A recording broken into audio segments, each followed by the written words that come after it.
Sanjay Dutt, Director Quantum Securities joins us. Sanjay, good morning. Thank you for joining us. Sanjay, in this leg of rally, have cyclicals overshot on the upside and has IT corrected more on the downside?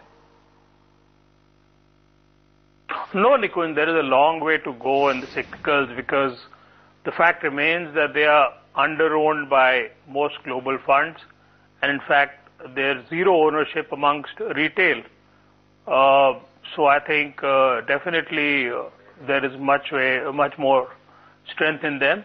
I'm not saying that they would go up again this week or next week. I'm saying from a year or two perspective, because I see the whole interest rate cycle changing, irrespective of what is the shade or color or formation of the new government. We would have steps being taken to sort out problems. I was just reading in some newspaper today already about, some 15% of bank NPAs or the amount of debt that the companies have on their books which they owe to banks have been liquidated to strategic investors once a deal was, which we saw in Jayaprakash. So this process of setting right company balance sheets is primarily a, issue that plagues the cyclicals, the infrastructure stocks, and a lot of other companies. So I think this process has just begun right now. It's too early to really write off the cyclicals from an investment perspective. Sanjay, hi, morning. What about the rest of the market? We've done 6,500 on the Nifty as well, already rather. Does it seem like the pre-poll rally could soon come to an end, or do you think we have fair amount of headroom even from the current levels? Aisha, my take there is that I don't want to look at the index because I think index may consolidate or may stagnate at this level with a upward bias, means every dip would be bought into. But to expect substantial gains pre-election, I don't think so. There's much left here. But within the market, there's substantial amount of churning, like we've already seen technology and some of the pharmaceutical names correcting aggressively over the last 2 to 3 weeks.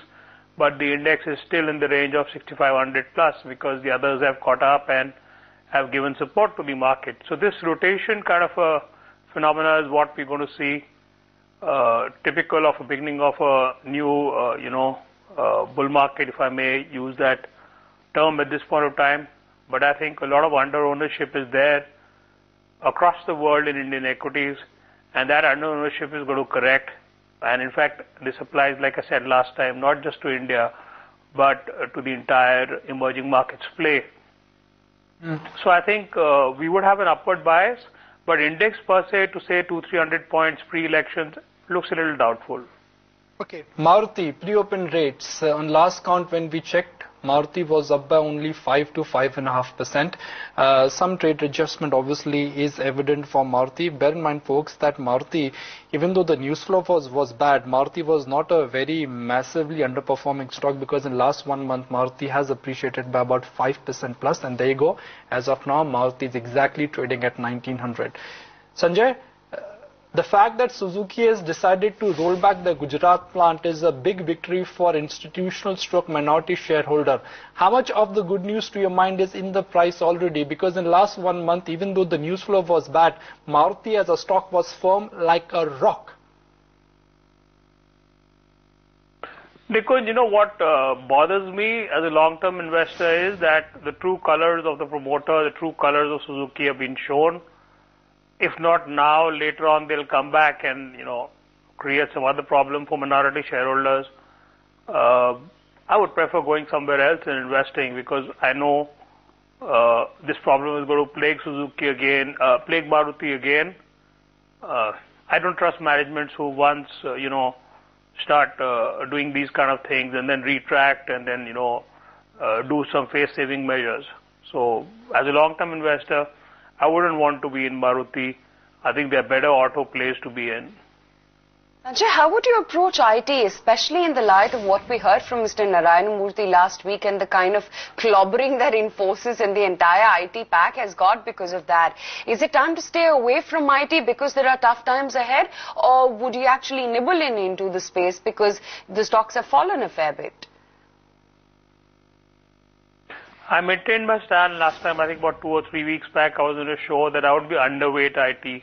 I wouldn't be shorting it. I wouldn't be zero on my portfolio, but I would definitely be underweight because the time of outperformance in the next year or two is over right now. Because my main thesis is that rupee will strengthen. Technology companies would be under pressure, both in terms of domestic wages as well as offshore wages. Most of these companies are plagued with some sort of the other restructuring problems. Infosys, of course, being a leader in these problems. It's strange that we talked about a great succession plan Infosys always had, and just about a year or two back, we had to have Mr. Murthy come back again and set right things. In particularly resource-driven, human resource-driven businesses, if we are plagued with these problems don't get sorted out in a year or two. They take about 5-10 years to sort out because you have a leadership vacuum, you have problems in interpersonal relationships, and all these businesses are all about skill sets, internal relationships, and leadership. So I think Infosys in particular has got a problem in there, and I see similar problems brewing in other companies also. In fact, in one company we heard some murmur of a deal happening with the promoters wanting to sell out. So I don't know what that deal is going to be, if there is a deal. So it kind of puts uncertainty. So the promoter now has found the valuations, if there's any truth to it, the promoter is finding the valuations to run and wants to cash out for whatever reason. I, as a minority shareholder, why should I be buying? Sanjay, within the cyclical group, everything is appreciated, but metal stocks are still languishing. As we speak, most of the large cap metal stocks are now available at throwaway prices. Do you think it's time to be a contra buyer there? Do you think the China fear is slightly overdone? Yes, that's right, Nikunj, because, China is what is plaguing the metal sector at this point of time, because end product prices, imports into China, China is a consumer, one of the largest consumers the world over. There are issues there. But I think from an India perspective, it's time to start buying into metal stocks because they are very attractively priced at this point of time. And I think domestic demand is very robust going ahead in the years. So, and also what I see is one or two triggers coming in the next 3 months in strategic deals in one of the large companies or maybe two of the large companies. And those strategic deals will then probably set a benchmark and would re-rate the entire sector. Of course, some of the companies have their own problems related to, bloated debt and, dollar rate issues. Those I think one should stay away from. But on balance, I think it's a good time to selectively look into the sector and buy stocks. Sanjay, off late, the entire PSU pack has been doing very well, and especially the oil and gas space. I mean, who would think, but BPCL has been the top notcher on a year-to-date basis. You've expressed your views on Reliance earlier on in our earlier interactions, but what about the PSU OMC pack? Anything you like? I think if I'm right, 2-3 weeks back when we spoke and I specifically mentioned this, that the oil market companies, I don't normally like PSU government companies because of various interference and, politically motivated decisions that come in once in a while. But I think the oil marketing companies are grossly underpriced. Some of the largest oil marketing companies like ISC, etc., if you compare them with the global peers and if you compare them into a normal end product pricing regime and, which is happening now more or less as the subsidy is going over the as months pass by with the 50 paisa a litre on the diesel going and other steps that are being taken, I see oil marketing companies have a lot of potential here as an investment bet. Of course, short-term timing is going to be an issue since they've run up, but I think on every decline one should be buying them in the portfolio because I see a big re-rating happening there. We would see a good amount of foreign buying coming into these companies 6-12 months from now when most of the issues related to subsidy and other issues are sorted out. Sanjay, so let me challenge your thesis on oil marketing stocks. I'm with you when you say that diesel prices have gone up and these oil marketing stocks will benefit because of a strong rupee and decline in crude. But subsidy calculation still could be a messy affair, and who knows that if diesel prices they go up, subsidy burden may actually come down for upstream companies. They may not come down for downstream companies. Because let's get one thing very clear in our heads now, because, this is the first time in the history of Indian economics and politics that I saw the other day the Election Commission actually announcing that if the diesel price was stopped, the increment was stopped, 50 paisa, they would actually take it as a breach of a code of conduct. This is absolutely contrary to the general public demand in India, because you normally expect that if the price not going up is pro-public, pro-poor, so therefore why should Election Commission have a problem? And there wasn't even a mention of that in the press, what the Election Commissioner actually specifically said. So, the mindset is changing very clearly. Forget whether, crude comes off or doesn't come off, but we must realize that people have come to accept the fact that they will have to pay market prices for fuel. Governments have come to accept the fact they will have to bridge the subsidy gap, otherwise they cannot continue to spend, and particularly they cannot manage equitable growth with social sector spending till subsidy burdens across sectors like fuel, etc., LPG, etc., are not reduced. It's not going to happen overnight, but it's happening, and that's a very positive regime that I'm looking at ahead. And more than anything else, the assets that these companies have, the networks, the branch, the brands, I see a tremendous amount of value in them, and it's going to be a substantial, I think a near impossible Herculean task for any new entrant in the sector, whether domestic or overseas, to come and create the network, the refineries, and everything what these companies own at this point of time. And this is one of the only businesses in the world, in fact, in India, if you note, where sales are made on cash and you have daily cash collection and you don't have any credit in your books. So therefore, you have a positive working capital cycle. The only thing that's plagued you till now has been the subsidy formulas that, government has been fiddling with, or subsidy burden that one has been passing in. Upstream, downstream, I think it's all going to be sorted out. It's a matter of time. Yes, these are 3-6 months problems. I'm not saying that, oil companies are going to run up from tomorrow and they're going to be double in the next 6 months. I'm saying that if an investment portfolio is to be made, a substantial allocation has to come into oil and gas, which includes Reliance as well as the oil marketing companies.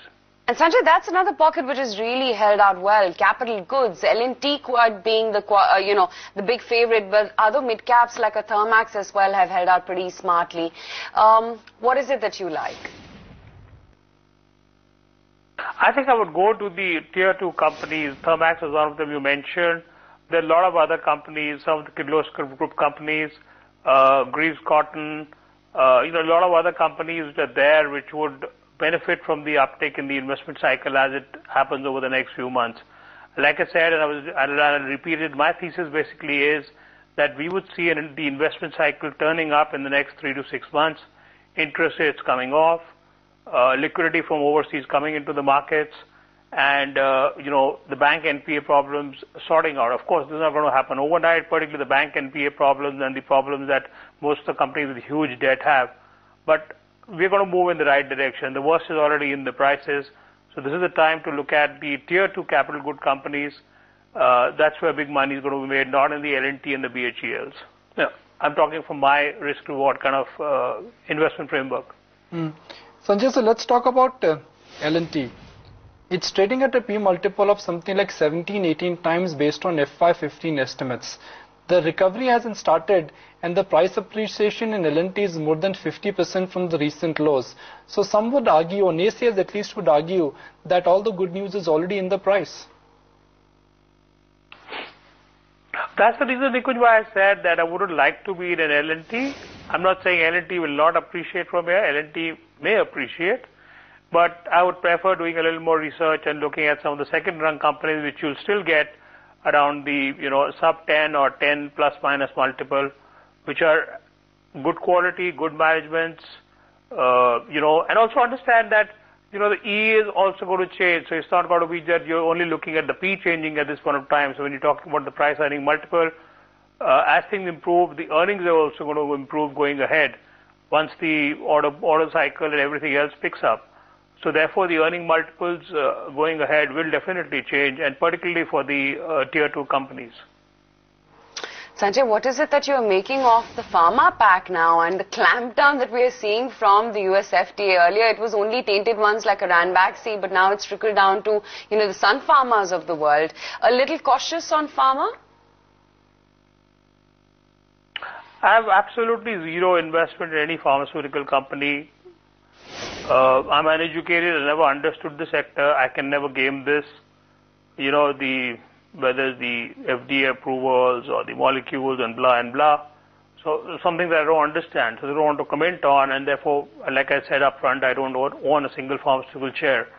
So if I don't understand something, I don't want to be in it. As simple as that, because it's got too much uncertainty that plagues it. So Sanjay, if you are bullish on oil marketing stocks, and if you are of the view that oil or energy sector reforms have already kicked in, that's not yesterday's story, that is going to be tomorrow's trend. Is it time to exercise caution when it comes to auto? Because fuel prices and auto sales have a direct correlation. Not based on the correlation that you mentioned, Nikuj, but I would be a little cautious on the auto sector selectively.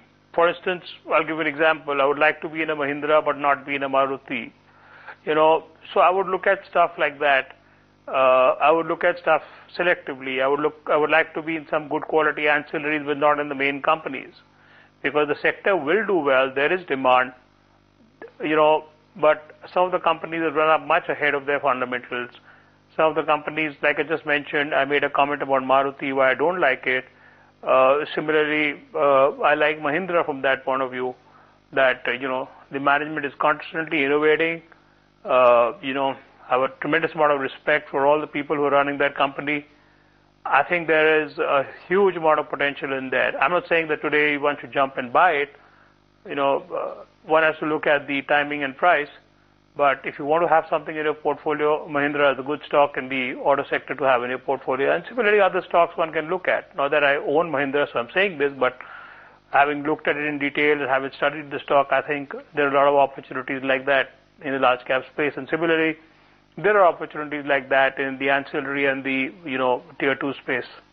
Are you happy to buy right now, where you will not wait for a decline, where you feel that right now is the good time as any?